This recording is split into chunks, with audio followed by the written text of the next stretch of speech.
ça tourne. S'il y a bien une chose que les gens ne comprennent pas sur le pourquoi j'ai créé Imprudence et Voyage et je suis devenue travel planner, créatrice de voyages sur mesure, c'est ça. Je ne suis pas devenue créatrice de voyages sur mesure pour planifier des voyages et avoir un nouveau métier, je suis devenue créatrice de voyages sur mesure pour changer de vie. Et c'est là toute la subtilité de ce métier. Si tu ne me connais pas, je m'appelle Julia, je suis créatrice de voyages, donc j'ai créé mon entreprise Imprudence et Voyages il y a un peu plus de 2 ans. Je suis également coach chez Freedom Travel Planner, un accompagnement pour t'aider à monétiser ta passion du voyage et à faire comme moi aujourd'hui. Je suis entrepreneur, donc digital nomade et je suis bien sûr une passionnée de voyage. Aujourd'hui, je vis ma vie de rêve. J'ai accompli des choses que je n'aurais jamais cru accomplir un jour dans ma vie et je t'en parle dans toutes ces vidéos pour t'expliquer en quoi consiste réellement le travel planning, si c'est vraiment fait pour toi, si c'est ce mode de vie que tu recherches ou alors pas du tout, tu vas te rendre compte qu'en réalité t'es beaucoup mieux dans le salariat ou même dans d'autres modes de vie. Ce qui m'importe, c'est vraiment d'expliquer le plus possible à quoi correspond ce métier, ce qu'il peut t'apporter, comment faire aussi pour devenir travel planner et le plus important, comment faire pour être rentable. Parce que ça, c'est le plus gros souci des travel planners aujourd'hui, c'est que la majorité, tu as 95% des travel planners qui arrivent à peine à toucher un SMIC, ce qui n'est évidemment pas mon cas.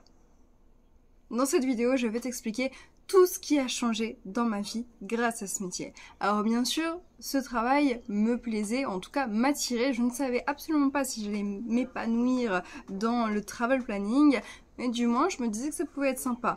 Mais je me disais que ça pouvait être sympa, pas pour le métier en lui-même, mais pour ce qu'il pouvait m'apporter tout autour. Si tu regardes cette vidéo, peut-être que toi aussi tu es intéressé par ce genre de métier qui te permettent d'être beaucoup plus libre aujourd'hui, que ce soit financièrement ou géographiquement, et tu te demandes quel impact ça peut vraiment avoir sur la vie, qu'est-ce qu'on recherche quand on fait ce métier, donc je vais tout expliquer. Ce métier, je l'ai pas fait parce que je voulais travailler. Je l'ai fait parce que je voulais avoir un autre mode de vie que celui du salarié classique avec des heures de boulot, 9h-17h tous les jours, en attendant tes congés et en étant payé au SMIC au commencement. Clairement, c'était pas ce genre d'avenir que je m'imaginais. Moi, je m'imaginais plutôt tout le temps en voyage, à faire ce que je voulais, avoir l'emploi du temps que j'avais envie d'avoir, travailler quand j'en avais envie, très bien gagner ma vie et kiffer. Alors tu vas me dire, ce genre de vie, c'est un petit peu compliqué à avoir et c'est un petit peu idéalisé aussi. Eh bien non, c'est là que tu te trompes. En réalité, tu as énormément de personnes qui vivent comme moi aujourd'hui parce qu'ils s'en sont donné les moyens. Parce qu'ils ont vu les opportunités qui existaient en dehors du schéma classique qu'on te rabâche depuis toute ton enfance. Mais t'inquiète pas, moi aussi, on m'a rabâché uniquement ce schéma comme étant le Saint Graal. Et aujourd'hui, j'ai bien compris que le schéma classique du salarié ne convient pas à tout le monde et clairement, il ne m'a absolument pas convenu. Donc dans tous les cas, il fallait que je cherche autre chose, un autre mode de vie et bien sûr, pour avoir un autre mode de vie, il faut gagner de l'argent, donc un métier qui me conviendrait mieux. Et là, le travel planning est apparu.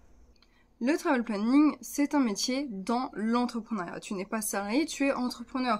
Donc tu es ton propre patron, ce qui est déjà en soi extrêmement différent du salariat. Si tu as été salarié toute ta vie, rentrer dans l'entrepreneuriat, ça va être très difficile. Ça se fait bien sûr, mais c'est toute une autre logique à apprendre. C'est toute une autre façon de voir la vie. Ça n'a absolument rien à voir avec la mentalité du salarié. Et ça, c'est quelque chose déjà que tu dois prendre en compte.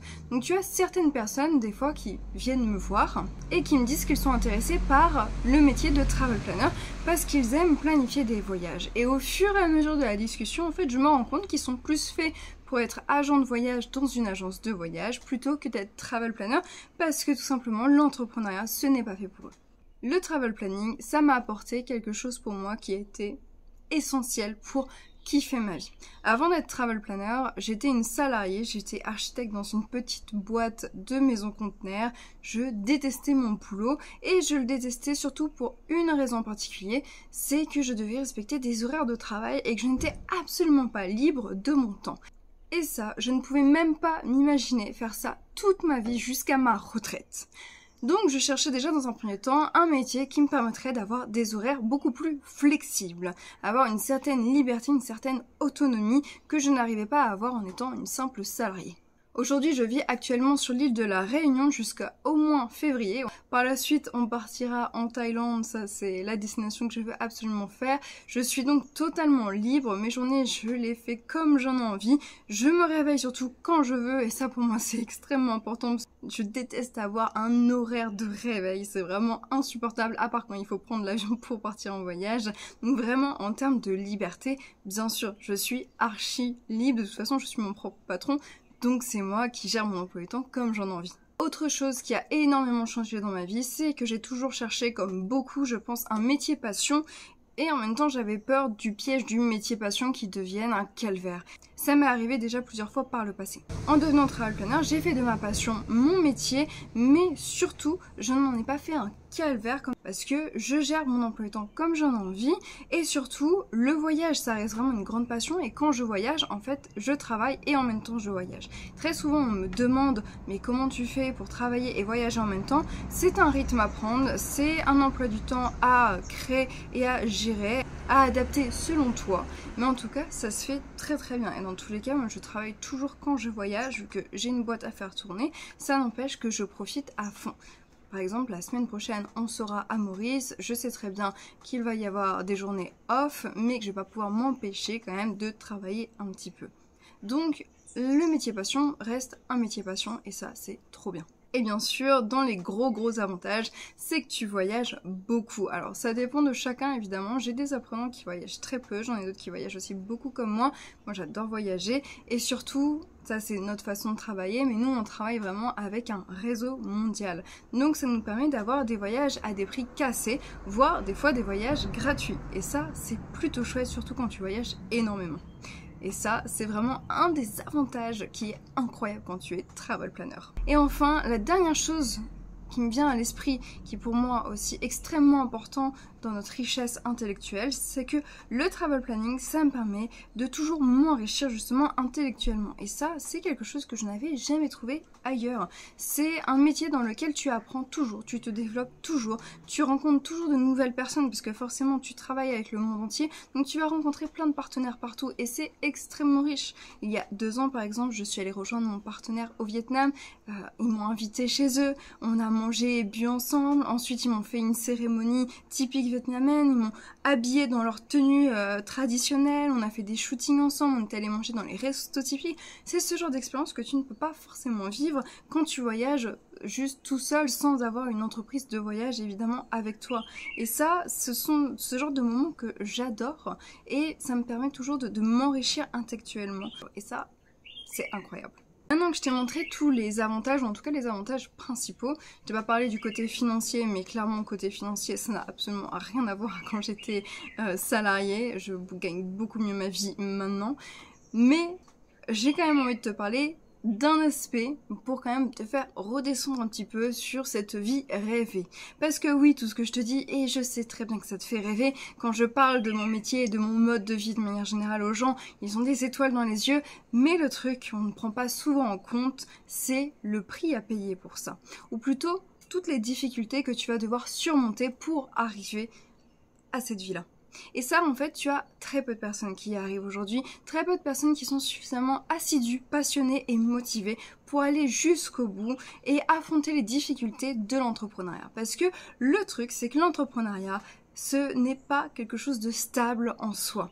Et j'ai énormément de demandes pour notre accompagnement. Et dans ces demandes, j'ai beaucoup de personnes qui ont été salariées très longtemps dans leur vie et qui ne peuvent pas s'empêcher de se dire à partir de quand je vais avoir un client, à partir de quand je vais gagner ma vie, à partir de quand je vais avoir 5 clients par mois, etc. À partir de quand, tu ne peux pas savoir ça en fait. Et c'est l'incertitude totale. Et le problème, c'est que tu as beaucoup de gens qui s'arrêtent de peur de cette incertitude tout de suite, avant même d'avoir essayé, avant même d'avoir commencé, parce que oui, ça fait extrêmement peur, et oui, quand je me suis lancée la tête la première dans l'inconnu, en investissant beaucoup d'argent, en essayant des choses, je savais pas si ça allait marcher ou pas, je savais même pas si le travel planning ça allait me plaire, je savais même pas si le mode de vie que je recherchais, que j'espérais, allait être celui qui me convenait réellement, donc j'y allais dans l'inconnu total. Et l'entrepreneuriat, c'est ça, c'est l'inconnu. Chaque mois, je ne sais pas quel salaire que je vais me faire au mois suivant. Et c'est normal, il faut l'accepter. Et évidemment, une fois que tu as accepté ça, bah, je peux te dire que là, oui, tu vis ta meilleure vie. Clairement, moi, je suis ultra heureuse dans cette vie et de toute façon j'ai des demandes de voyage qui tombent tous les jours, on travaille bien, on fait du boulot qualitatif, les clients reviennent, il n'y a aucun souci, mais bien sûr il faut passer par l'étape où tu débutes de rien.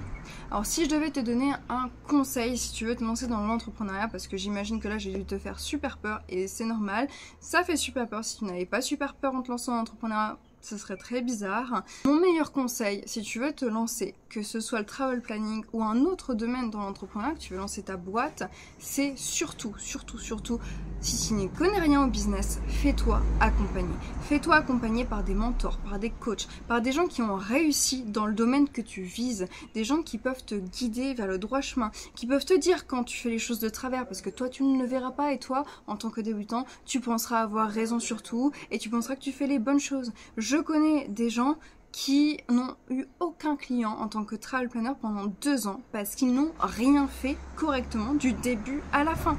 Mes premiers clients, j'avais même pas encore immatriculé ma boîte que je les avais, mais c'est parce que j'ai été accompagnée dès mes débuts. J'ai eu des mentors qui m'ont aidé, qui m'ont fait comprendre comment fonctionnait le business, des chefs d'entreprise qui ont plusieurs entreprises à leur actif, qui gagnent très bien leur vie aujourd'hui. J'ai écouté leurs conseils, j'ai suivi leur coaching, j'ai évidemment investi de l'argent dans ces coachings et ça m'a permis d'en arriver là aujourd'hui et à mon tour d'apprendre justement à ceux qui veulent se lancer et à les amener vers le bon chemin. Que si tu pars tout seul, si tu ne veux pas être accompagné, si tu veux pas te créer de réseau, si tu veux continuer à travailler seul derrière ton écran, tu vas morfler.